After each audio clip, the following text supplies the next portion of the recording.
하나님 말씀은 로마서 9장 30절로 33절 말씀 보시겠습니다. 신약성경 253쪽에 있습니다. 다 같이 읽겠습니다. 그런즉 우리가 무슨 말을 하리요? 의를 따르지 아니한 이방인들이 의를 얻었으니 곧 믿음에서 난 의요. 의의 법을 따라간 이스라엘은 율법에 이르지 못하였으니 어찌 그래하냐? 이는 그들이 믿음을 의지하지 않고 행위를 의지함이라. 부딪힐 돌에 부딪혔느니라. 기록된 바 보라 내가 걸림돌과 거치는 바위를 시온에 두노니 그를 믿는 자는 부끄러움을 당하지 아니하리라 함과 같으니라. 아멘. 하나님 말씀 제목 한번 크게 읽어보시죠. 시작. 당신의 믿음 정상입니까? 예, 이런 제목으로 오늘 말씀을 나누겠습니다.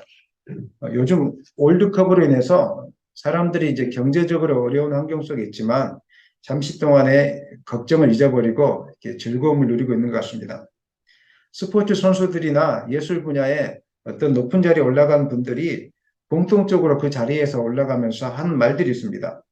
내가 이 자리까지 올 수 있었던 것은 내 실력이 아니라 부모님의 은혜이고 나를 가르쳐준 선생님의 도움이고 또 나를 위해서 기도해 주었던 많은 분들의 도움이라고 이렇게 고백하는 소리를 우리가 듣습니다.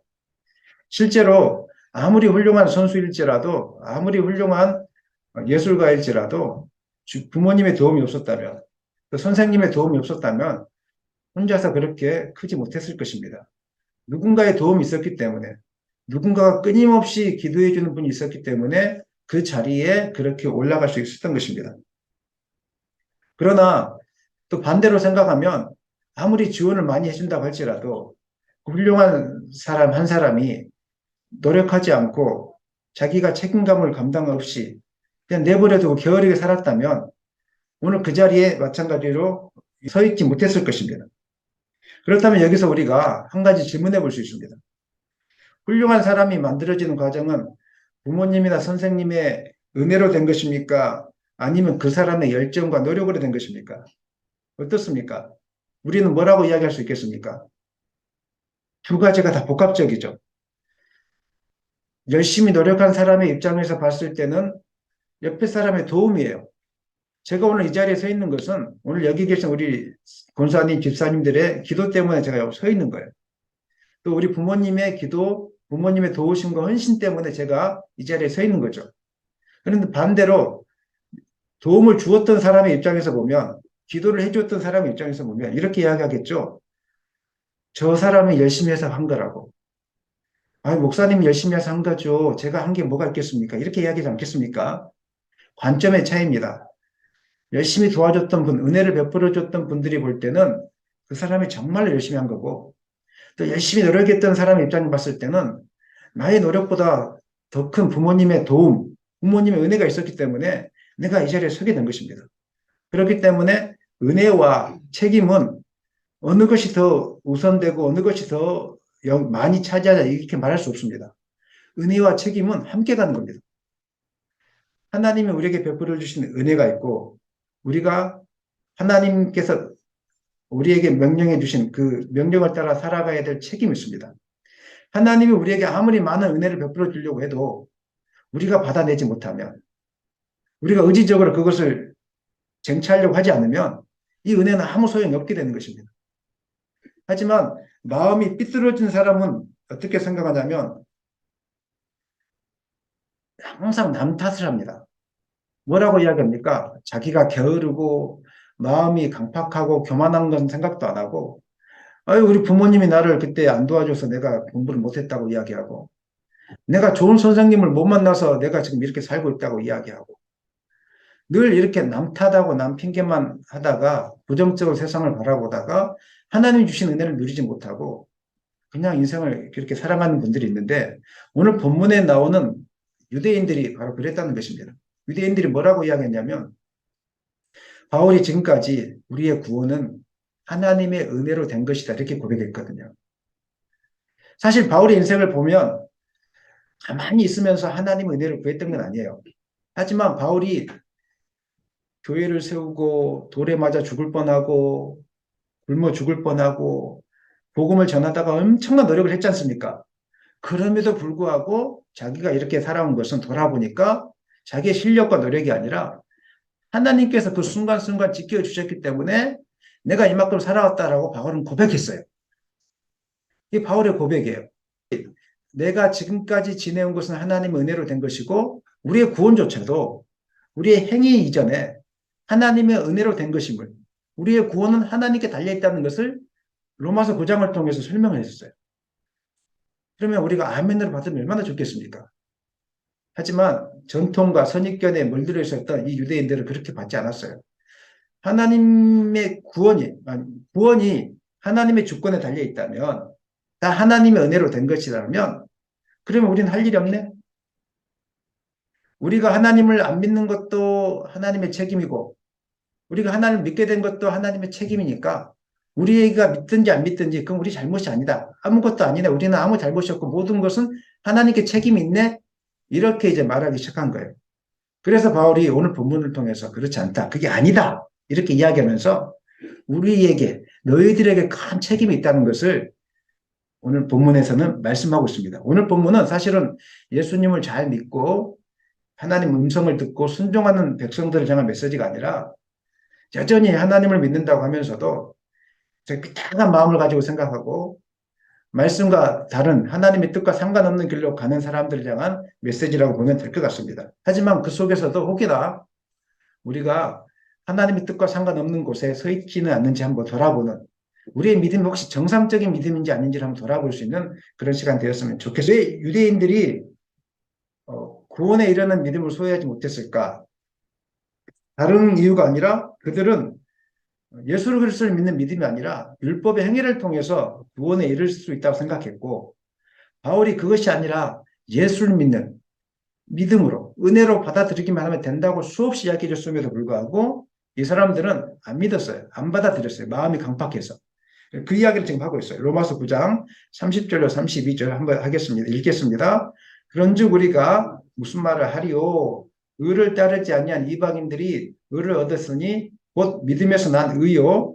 의의 법을 따라간 이스라엘은 율법에 이르지 못하였으니 어찌 그리하냐? 이는 그들이 믿음을 의지하지 않고 무엇을 의지함이라고요? 행위를 의지함이라. 이렇게 이야기해 줬어요. 이방인들은 본래 하나님의 복음을 받아들이지 않고 하나님의 말씀을 따라 행하지 않았던 사람들이었어요. 그들은 제멋대로 살았습니다. 욕심이 원하는 대로, 마음이 원하는 대로, 교만하는 대로 살았고 미신과 우상 숭배에 빠져 있던 사람이었어요. 하나님을 믿지 않았기 때문에 그냥 자기 마음대로 산 거죠. 자기 생각이 옳다라고. 그런데 이 이방인들이 예수 그리스도의 복음을 듣고 나서 우리가 지금까지 산 게 잘못되었구나.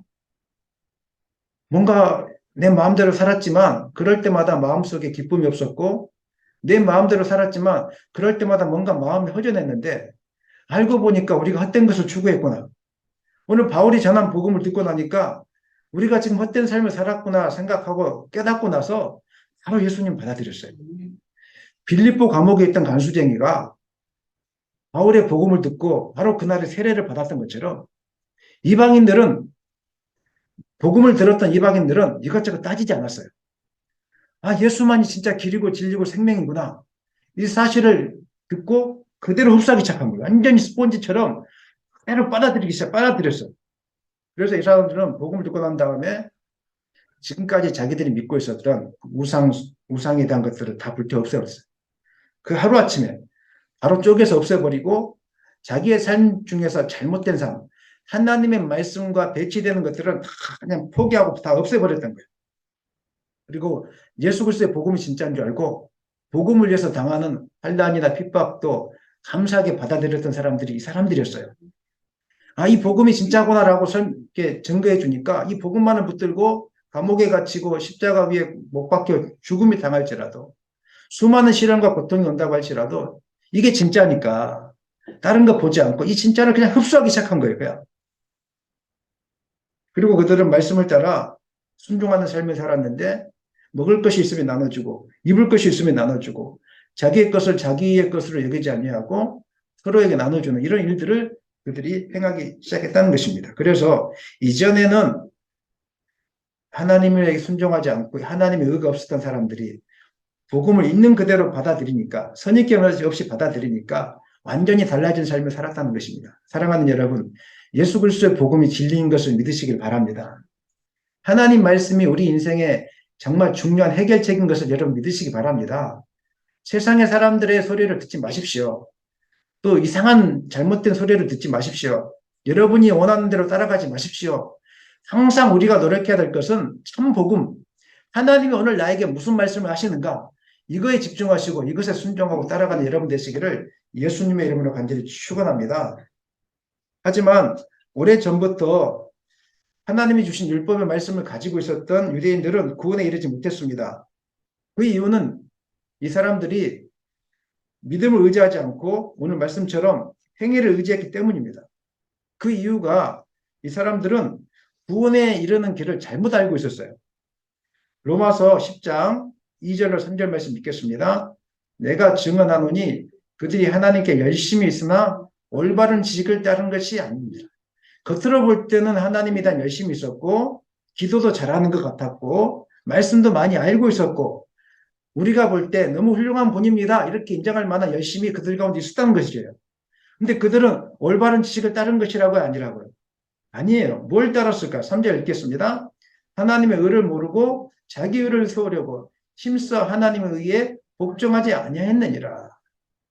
신앙생활을 하는 목적이 하나님의 말씀 복종하려고 하는 게 아니라 결국은 자기가 높아지려고, 자기가 인정받으려고, 좀 고상해 보이려고, 남들과 비교해서 내가 조금 유명해 보이려고 이렇게 하나님을 믿고 따라갔다는 것입니다. 혹시 오늘 여러분 마음속에 그런 마음이 조금이라도 있다면 예수님의 이름으로 다 물리치기를 간절히 축원합니다. 성경은 하나님께서 모든 율법을 지키는 자에게 영생을 주시고 하나님의 백성으로 인정해 주시겠다고 이렇게 가르쳐 주었습니다. 레위기 18장 5절 읽겠습니다. 너희는 내 규례와 법도를 지키라. 사람이 이를 행하면 그로 말미암아 살리라. 나는 여호와이니라. 하나님께서 이 말씀을 주신 이유는 규례와 법도를 지키면 이를 살리라. 무슨 뜻입니까? 하나님 안에 거하면, 하나님을 온전히 믿고 따르면 하나님이 준 생명 안에 거하리라. 내가 너를 지켜줄 것이다. 이런 뜻이거든요. 그런데 유대인들은 이 율법의 정신은 다 잊어버리고 율법의 껍데기만 붙잡았던 거예요. 형식적인 것들, 겉으로 보여지는 것들, 눈에 보이는 것들만 붙들었던 것입니다. 자기의 의를 쌓기 위해서, 자기가 괜찮은 사람이라는 것을 보여주기 위해서 이 일들을 행하기 시작했다는 거예요. 그래서 입술로는 하나님을 섬겼지만 마음으로는 하나님을 섬기지 않았기 때문에 이사야서는 이렇게 이야기하고 있습니다. 이사야서 29장 13절 주께서 이르시되 이 백성이 입으로는 나를 가까이하며 입술로는 나를 공경하나 그들의 마음은 내게서 멀리 떠났으니 그들이 나를 경외함은 사람의 계명으로 가르침을 받았을 뿐이라.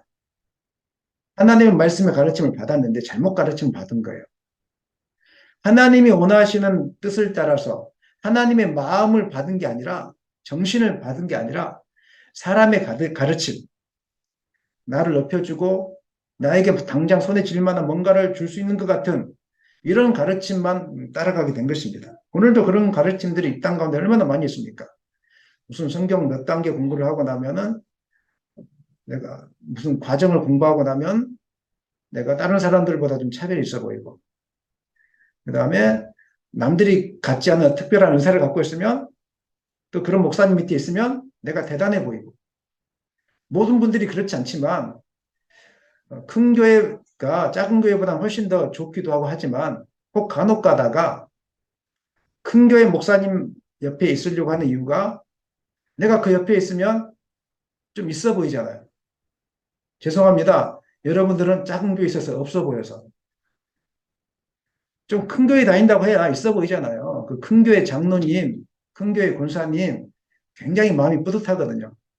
저도 큰 교회 부교육자로 몇 군데 다녔었지만 사실은 제가 실수를 한 적이 있었어요. 지금 돌아보니까. 제가 큰 교회에서 주일학교를 하면요. 선생님들이 그냥 어마어마하게 많습니다. 그리고 학생들이 어마어마하게 많습니다. 그 다음에 그 앞에서 제가 이 설교를 하고 있는 모습을 사진을 한 컷 딱 찍잖아요. 그러면요, 제가 굉장히 멋져 보입니다. 그리고 사람들이 저를 바라볼 때, 야, 진짜 이 목사는 하나님께 쓰임받고 있구나. 이렇게 보여줘요. 제가 그런 컷을 올려가지고 페이스북에 올렸다니까요. 지금 페이스북 하지도 않습니다. 쳐다보지도 않고 있는데, 수년 동안 안 하고 있습니다. 왜? 페이스북은 자기를 자랑하는 것처럼 보여지는 거라. 제가 볼 때, 제가 생각할 때, SNS는 대부분 자기를 자랑하려고 올리고, 그 다음에 그것을 보고 있는 사람들 실족하고 실언에 빠지니까, 제 말이 틀린 건 아니죠? 그런 경향이 있죠? 제가 그랬더라고요. 개척교회를 하면서 깨달아 회개 많이 했어요. 저의 멋진 모습을 올렸던 것을. 긴 껍데기만 갖고 있었던 그 모습을 하나님을 사랑하고 하나님께 쓰임받고 있다라고. 다른 사람들이, 목사님 대단하시네요. 밑에 댓글에 달아요. 목사님 뭐, 또 아는 척하고. 믿음 생활을 잘못했던 거죠. 근데 저는 그런 것이 하나님께 쓰임받는 거라고 착각하고 있었던 거예요. 율법은 우리에게 하나님을 사랑하고 이웃을 사랑하라 이렇게 가르쳐 주고 있습니다. 율법을 지키는 사람들 중에 하나님을 사랑하고 이웃을 사랑하는 이 정신을 제대로 알고 지키는 사람은 그 마음에 하나님의 사랑이 충만합니다. 그래서 무엇인가 갖고 있으면 나눠주고 싶어요. 오늘 우리 집사님들 중에 예배 끝나고 막 커피도 사다 나르시고 막 차도 사다 나르시고 막 말씀을 준비하면서 그 모습이 생각나더라고요. 집사님 감사합니다. 막 이 모습이 생각나요. 그 안에 하나님의 사랑이 충만하니까. 저는 우리 교회 집사님들이 매 주일마다 뭐 그런 은혜가 있었으면 좋겠어요. 그냥 집에 있는 막 먹을 거 가져다가 서로 가져와서 목사님 드셔보세요. 아니면 또 권사님 한번 드셔보세요. 이렇게 하기도 하고 또 끝나고 나면은 그냥 또 밑에 차 한 잔 같이 또 나누기 위해서 좀 애써 보기도 하고 나눠주고 싶은 거예요. 그런데 율법의 정신을 잊어버리고 껍데기만 붙은 사람은 어떻게 되냐면은 판단합니다. 주일날 버스를 타야 되냐 말아야 되냐 이거 가지고 이제 싸우기 시작해요. 어떻습니까, 여러분? 주일날 돈을 쓰지 말아야 된다고 가르침 받았을 텐데 주일날 버스를 타야 됩니까 말아야 됩니까? 이거 갖고 싸우기 시작한다니까요. 그다음 주일날 음식을 사 먹어야 되느냐 말아야 되느냐 이 지엽적인 걸 가지고 계속 싸우게 돼요. 저한테 주일날 음식을 사 먹어야 되는지 말아야 되는지 묻지 마십시오. 저는 하나님의 사랑으로 여러분이 그 안에 사랑이 있으면 모든 것이 된다라고 생각하고 있습니다. 경건의 모양은 있지만 경건의 능력을 잃어버린 사람들은 말씀을 지키는 것 같지만 그 말씀을 가지고 다른 사람들을 괴롭히고 힘들게 만들고 가르침을 받았지만은 사람의 계명으로 가르침을 받았기 때문에 이런 일들이 교회 안에 있어요. 그래서 이런 말씀을 가르침 받으면 마음 불편합니다. 이런 가르침을 받으면 분명히 성경 말씀 같은데 저분이 전하는 거 성경 말씀 같은데 성령이 주는 그 홍과 영과 골수를 쪼개는 쪼김이 아니라 그런 쪼김은 기쁨이 있거든요. 그런 말씀을 들으면 내가 조금 잘못 살고 있구나 하면서 마음에 평안이 있고 기쁨이 있고 정신 차리고 살아야 되겠구나 이런 마음이 있는데 그렇지 않고 하나님 말씀을 증거하는 것 같은데 사람의 계명이라면 마음이 답답함이 찾아옵니다. 말씀을 듣고 할렐루야 아멘 이렇게 이야기하는데 마음이 막 이상히 답답해요. 막 이런 일들 우리 가운데 찾아오기 시작해요. 이 사람들은 율법의 정신을 놓치고 있었어요. 그리고 하나님께서 율법을 주신 이유는 다른 게 아니라 로마서를 통해서 바울이 말씀해 줬지 않습니까? 율법을 주신 이유는 율법을 우리는 다 못 지키는 연약한 백성이라는 것을 깨닫고 오직 주님께로 나아오기 위해서 오늘 우리에게 율법을 주신 거예요. 물론 지키라고 주신 것이지만 우리는 다 못 지킵니다. 여러분 10계명 한번 해보세요. 다 못 지킵니다. 하지만 그렇다라고 지키지 말라는 뜻은 아니에요. 율법을 주신 이유, 그 이유를 붙들려는 거예요. 하나님, 내가 이렇게 연약합니다. 율법 하나도 못 지키고 이렇게 주일 한 번도 성수하기가 어려운 사람입니다. 그래서 나는 나의 힘으로 살아갈 수가 없고 오직 주님의 도우심이 필요합니다. 이것이 바로 율법을 완전히 이해하는 사람들의 특징이에요. 사람의 계명으로 가르침을 받은 사람이 아니라 하나님의 말씀, 하나님의 계명을 직접 받은 사람들의 특징이 이거예요. 주님 나는 연약합니다. 나는 부족합니다. 그래서 오늘 하루 주님을 의지하며 나는 살아갈 수밖에 없습니다. 이것이 바로 율법의 정신을 이해하는 사람의 특징이라는 것입니다. 때로 하나님에 대한 온전한 지식이 없는 열정과 열심, 종교 행위는 여러분들을 위험 가운데 빠뜨릴 수 있다는 것을 여러분 기억하셔야 돼요. 성경에 대한 지식이 없이 체험만으로 얻은 신앙, 정말 위험합니다. 체험 신앙, 성경 말씀을 읽지 않고 성경을 멀리하고 성경에 대한 관심도 갖지 않으면서 신비한 체험 신앙만을 쫓아가게 될 때 이거는 오늘 유대인들처럼 잘못된 신앙에 빠지게 되고 그분에게 말씀이 선포되면 말씀을 안 듣습니다. 저도 목회하면서 여러분들을 많이 만났는데 자기만의 신앙의 어떤 색깔을 가지고 그 안에 갇혀 있는 분들이 굉장히 많습니다. 교리를 배우신 분들은 교리주의에 계속 빠져 있고 교리가 잘못됐다는 이야기는 아니에요. 그 주의에 빠지는 게 문제예요. 그다음에 또 신비한 은사주의에 빠져서 그 은사가 나타나지 않으면 마치 마음이 답답하고 뭔가 이루어지지 않는 것처럼 하나님을 만나지 않는 것처럼 또 어떤 분들은 그 사회 봉사활동에 빠져 있는 분들이 계세요. 그 사회 교회가 무슨 저기 뭐죠? 음식을 가지고 가난한 사람들을 안 도와주면 밥 퍼주고 막 이런 거. 그게 잘못됐다는 이야기 아닙니다. 그걸 안 하면 마치 교회가 잘못하고 있는 것처럼 이렇게 평가하면서 이 교회는 은혜가 없다라고 생각해요. 또 어떤 분들은 이 교회는 선교하지 않는다고 넓게 보면은 제가 여러분에게 밥 한 끼 사주는 것도 선교지 않습니까? 근데 이 교회는 선교하지 않는다고 이 헌금을 선교하는 데 쓰지 않는다고 막 비판하는 분들이 계세요. 이게 다 지엽적으로 경험적으로 하나님의 믿는 신앙을 배워왔기 때문에 그런 거예요.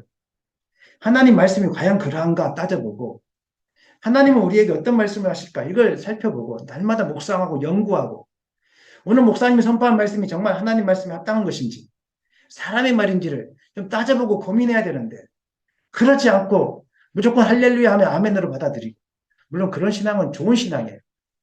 그러지 말라는 건 아니에요. 그런 신앙은 귀한 신앙이에요. 하지만 제가 말씀드리는 것은 성경에 근거하지 않고 고민해보지 않고 말씀에 대해서 체험적으로 습관적으로 내가 아는 유명한 목사님 밑에 있기 때문에 큰 교회 목사님하고 친하고 그분 교회에 있기 때문에 나는 안전하다. 그러니까 위험하다는 거예요. 내가 알고 있는 목사님은 그래도 은사가 있기 때문에 저분은 하나님이 쓰고 계신 분이야. 물론 은사가 있기 때문에 하나님이 쓰신 분일지라도 하나님의 말씀이 아닌 잘못된 인간의 말을 선포할 수 있다니까요. 저는 오늘 그 이야기를 하고 있는 거예요. 목사라는 타이틀을 쓰고 있지만 이 목사님이 성경을 공부하지 않고 성경에 대해서 막 고민하지 않고 맨날 돌아다니고 맨날 성경을 보지 않고 봉사하는 데 다니고 그다음에 그냥 성경하는 데만 다니고 성경을 하나도 안 보고 주일만 되면 성경 펴가지고 그냥 느끼는 대로 말해주고 그동안 아는 대로 말해줬다면 여러분 여기에 대해서 한 번 더 고민해 봐야 된다는 거예요. 저분이 훌륭하게 쓰임받고 있어? 저분의 말은 100% 맞아. 근데 왜 우리 목사님을 당신이 뭐라고 합니까? 제가 목사님 비난하자는 말이 아니라 그분도 틀릴 수 있다는 이야기를 하고 있는 거예요. 인간이기 때문에. 그런 자세로 신앙을 접근해야 된다는 거예요. 여러분들이 성경을 또 구할 때 마찬가지로 위험한 게 있는데 자의적으로 해석하는 경우들이 있어요. 성경 한 구절 한 단어만 가지고 유대인들도 방금 전에 자의적으로 해석했잖아요. 율법을 지키면 하나님이 살리라 이런 말미암아 살리라니까 율법의 정신을 가지고 사는 게 아니라 그 문맥적인 문자적인 거 가지고 살다가 하나님을 거부했잖아요. 예수님을 거부했잖아요.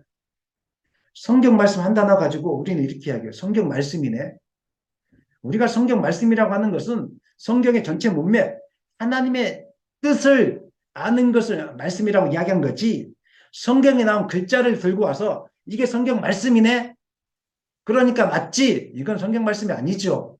이단들도 성경에 있는 단어들을 조합해가지고 하나님의 말씀이라고 우리에게 이야기해 주잖아요.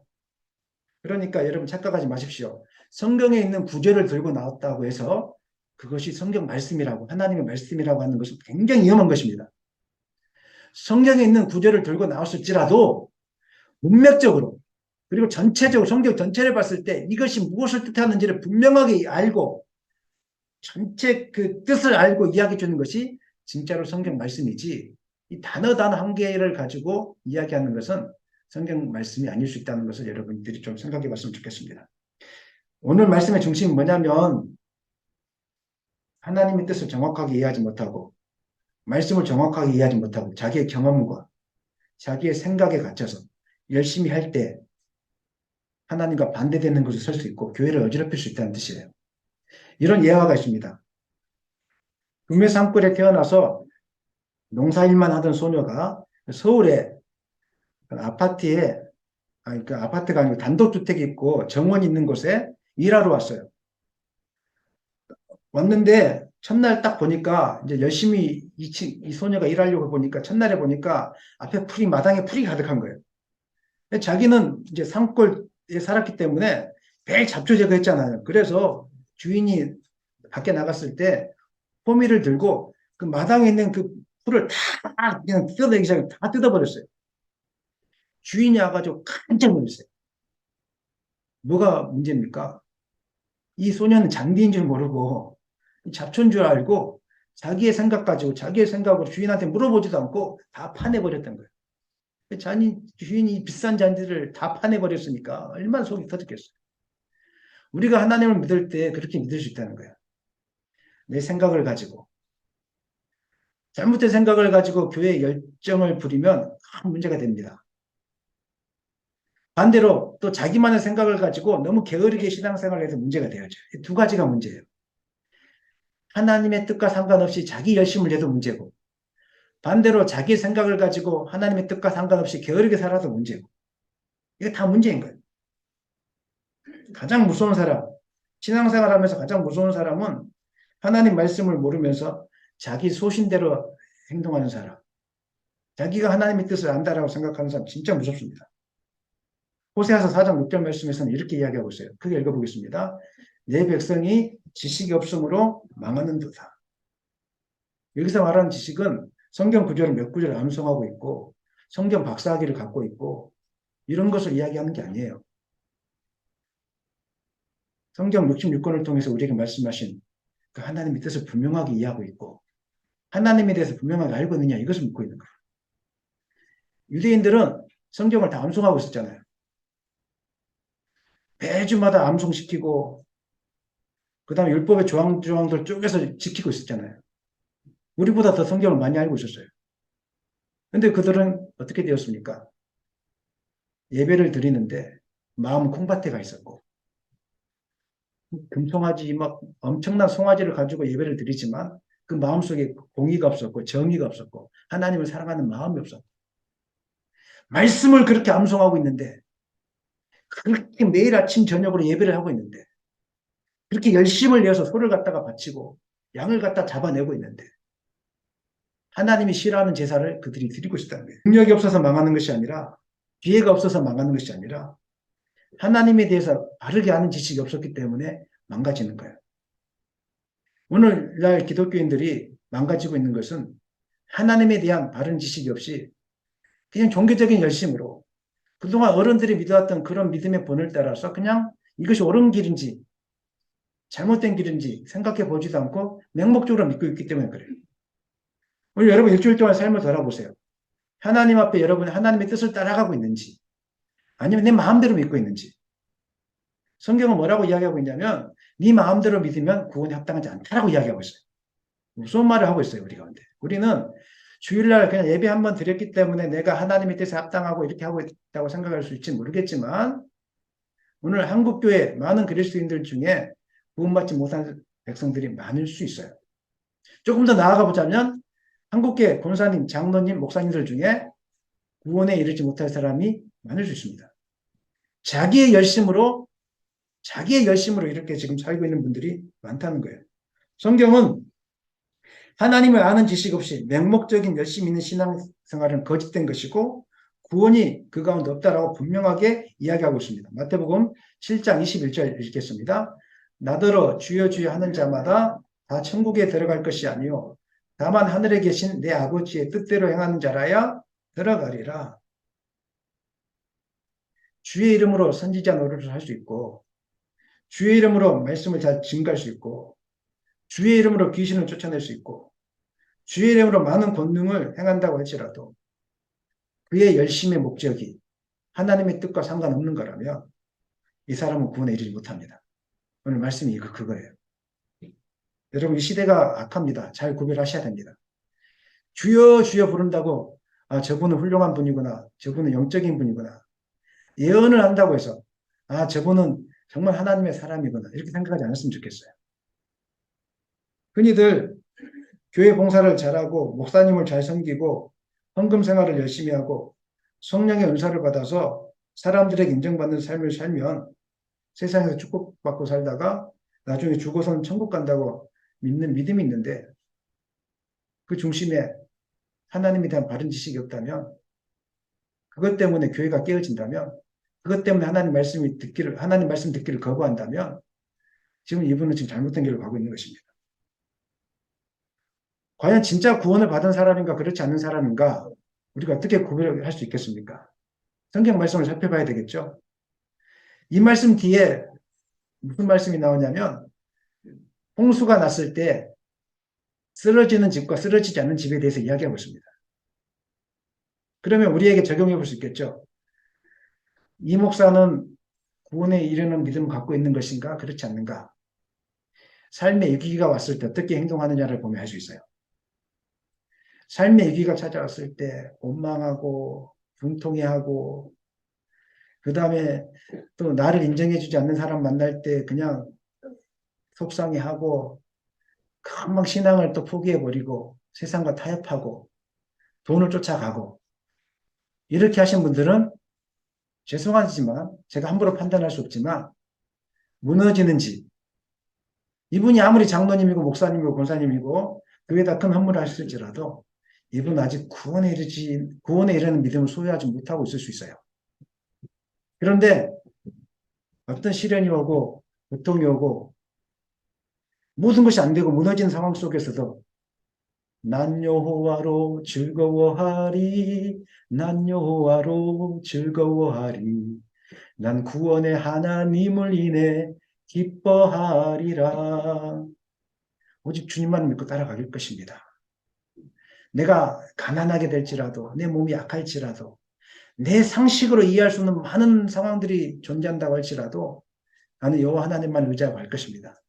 이 사람은 진짜로 하나님을 알고 있는 사람이고 구원에 이르는 믿음을 갖고 있는 사람이에요. 이런 분들이 장로님이 되고 목사님이 되고 권사님이 되면 그 교회는 행복해져요. 근데 제가 말씀드렸던 것처럼 구원에 이르는 지식을 갖지 못한 분들이 장로님이 되고 권사님이 되고 목사님이 되면 교회가 어지럽습니다. 하나님 말씀을 그분이 목사님이 되면 하나님 말씀을 통해서 자기의 욕망을 채울 것이기 때문에 그분이 장로님이 되면 이제 목사님 설교를 들을 때 목사님 설교하고 자기의 삶이 배치되기 때문에 굉장히 날마다 온수 삼을 거예요. 이제 왜 목사님이 저렇게 나는 지금까지 그 이전에 있는 목사님은 나를 인정해 줬는데 왜 저 목사님은 나를 인정하지 않지? 왜 자꾸 내가 틀렸다고 설교하지? 그 다음부터 얼굴을 쳐다보지도 않아요. 잘못된 믿음을 소유하고 있음에도 불구하고 자신은 열심히 공사하고 있고 목사가 되고 권사가 되고 장로가 되었기 때문에 구원에 이르는 믿음을 가지고 있다고 지금 착각하고 있는 거예요. 유대인들이 그랬다니까요. 이런 분들은 모든 것이 걸림돌이 되어집니다. 32절, 33절 읽겠습니다. 어찌 그리하냐? 이는 그들이 믿음을 의지하지 않고 무엇을 의지함이라? 행위를 의지함이라. 부딪힐 돌에 미쳤느니라. 기록된 바 보라, 내가 걸림돌과 거치는 바위를 시온에 두노니 그를 믿는 자는 부끄러움을 당하지 아니하니라 함과 같으니라. 걸림돌과 거치는 바위는 하나님 자신을 이야기합니다. 조금 더 확장시켜 보면 하나님의 말씀을 의미해요. 하나님의 뜻을 분명하게 전달하는 하나님의 말씀이 선포되어졌을 때 구원에 이르는 성도들은 걸림돌이 아니라 반석이 되어집니다. 그 말씀이 나에게 기쁨이 되어지고 그 말씀이 나에게 평안이 되어지고 소망이 되어져요.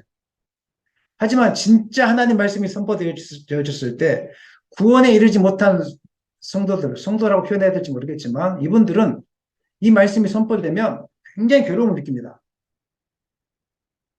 굉장히 마음속에 막 짜증이 나기 시작하고 막 힘들어져요. 말씀이 듣기가 싫어요. 거치는 돌이 되는 거예요.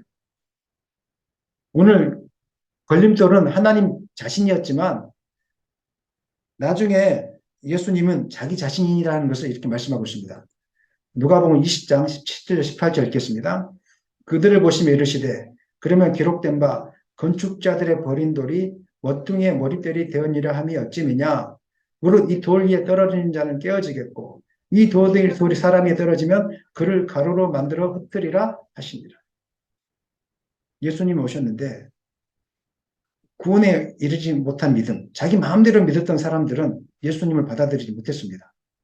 걸림돌이 되어져서 자기가 파산되어지고 깨어져 버리고. 사랑하는 여러분, 성경을 잘 배우셔야 됩니다. 그리고 성경을 잘 묵상하셔야 됩니다. 오늘날 현대 교회의 위기가 뭐냐면 너무 하나님 믿는 신앙을 감정적인 거, 눈에 보여지는 거 이런 걸로만 자꾸 믿으려고 해요. 그래서 이제 찬양도 조금 막 이렇게 감동적인 거, 이런 것들, 그게 잘못됐다는 게 아니라 자꾸 그런 것들만 의지하고 말씀 안 봅니다. 말씀 안 보고 그런 것들만 보려고 하고 유튜브 중에서도 뭐가 은사가 나타났다, 막 이런 것들 있잖아요. 그 다음에 간증이 나쁘다는 이야기는 아니에요. 간증 이야기를 통해서 자꾸 나를 자극시키고 흥분시키고 이렇게 하면서 그곳에 하나님이 있다고 자꾸 찾으려고 하는데 이런 신앙은 우리를 건강하게 만들지 못합니다.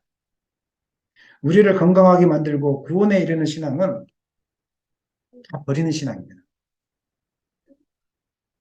내가 아무리 큰 은사를 받았을지라도 교회 공동체 앞에 와서는 아무것도 아니라고 다 버리셔야 됩니다.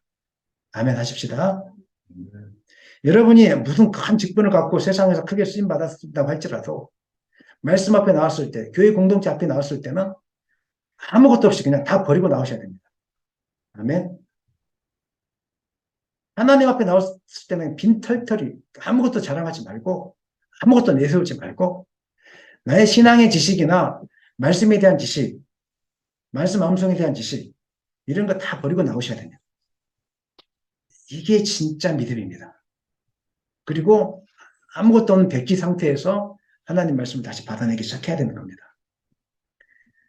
과거의 경험을 의지하면 그 경험이 여러분을 하나님께로 나아가는데 방해가 되게 만들 수 있습니다. 저도 많은 분들을 만나지만 과거의 경험 때문에 앞으로 나아가지 못한 분들을 많이 봤습니다. 제가 설교 중에 말씀드렸잖아요. 그 교리주의에 빠지신 분들은 성령에 대해서 이야기하면 못 나갑니다. 더 이상 빠져나가지 못합니다. 그 다음에 또 성령의 어떤 신비한 은사에만 빠졌던 분들은 교리에 대해서 이야기해주면 아예 안 들으려고 합니다. 교리는 죽은 시체라고 또 이야기합니다.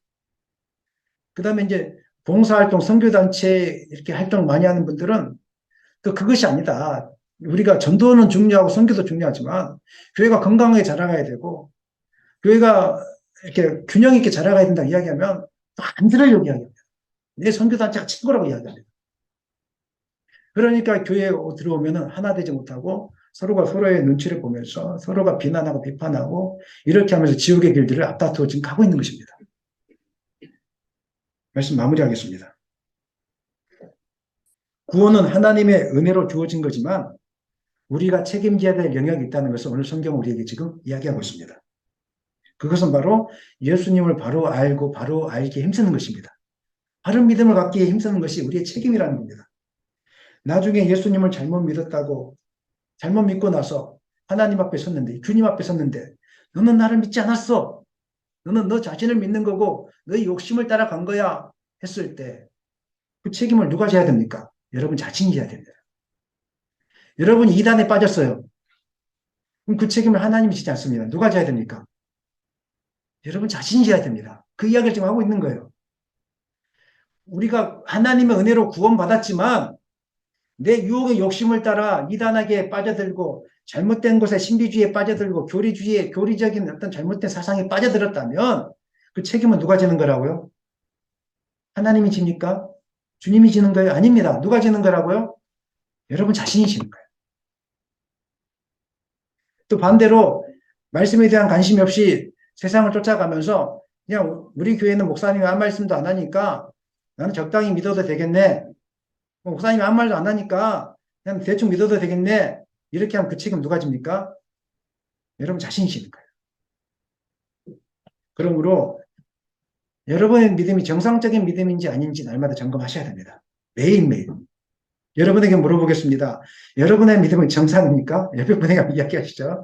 한번 물어보시죠. 당신의 믿음은 정상입니까? 조금 미안한 말이지만 날마다 점검해 보셔야 돼요. 나의 믿음은 과연 정상적인 것인가? 세상의 시련 앞에서 이렇게 반응하는 나의 믿음은 과연 정상적인 것인가? 세상의 물질 앞에서 반응하는 나의 믿음은 이런 정상적인 것인가? 유튜브나 페이스북을 보면서 흥분하거나 아니면 또 부러워하거나 이런 믿음을 가진 나의 모습은 과연 정상적인 것인가? 이런 것들을 한 번 더 살펴봐야 된다는 것입니다. 말씀 마무리하겠습니다. 정상적인 믿음인지 정상적이지 않는 믿음인지 바른 진리 안에 있는지 진리 안에 있지 않는지 어떻게 할 수 있겠습니까? 열매를 보면 알 수 있는데 이 정상적인 믿음 가진 사람, 바른 진리 안에 거하는 사람의 특징은 이렇습니다.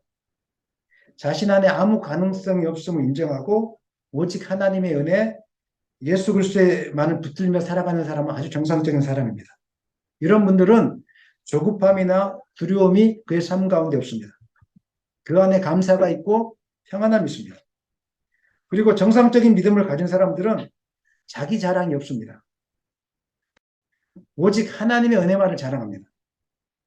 그리스도의 십자가 외에 다른 것은 자랑하지 않습니다. 그리고 하나님이 자기를 위하여 베푸신 그 은혜와 구원의 축복을 인하여 오직 하나님을 진심으로 사랑하고 주님을 진심으로 기뻐하고 계명을 지키는데 기쁨으로 이 계명들을 지키기 힘쓴다는 것입니다. 그리고 이웃과 나누기를 힘쓰는 사람들이 이런 사람들의 특징입니다.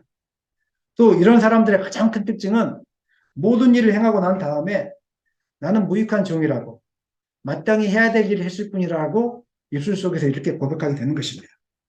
그리고 모든 영광을 하나님께 돌립니다. 사랑하는 여러분, 이런 모습이 여러분 가운데 있다면 여러분은 정상적인 믿음 생활을 하고 있는 것입니다. 하지만 이런 믿음이 없다면 다시 한번 여러분의 삶을 점검해 보셔야 됩니다.